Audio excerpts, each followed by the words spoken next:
Hi, do you want to block one of your friends on Facebook and you don't know how to do that? Then don't you worry, because you're on the right place. In this video, I'm going to tell you that how to block a friend on Facebook, which is very simple and easy to do. So before we start, just make sure you like this video and subscribe to my channel. So let's begin. And first of all, simply open up your Facebook app and then just simply come to your profile section or go to your friend list section and like click the profile of that person to whom you want to block. That's not my real account, it's just a demo to create this video. So just don't see to that account or friends. Once you come to the profile of your specific friend to whom you want to block, just simply tap at these three dots which you can see near this message icon, just like that.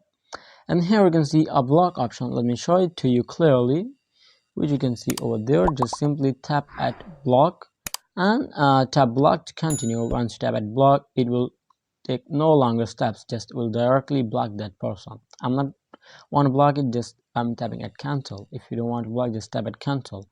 So that's how you can easily block a Facebook friend in few minutes. So I hope it helped you guys, and if you have any question, just leave me in the comment section below and I'll be catching you on the next video. Thanks guys, and if you don't, just like and subscribe to my channel, and if you think that this video helped you, then make sure you like this video and subscribe to my channel. Thanks guys, goodbye till the next video.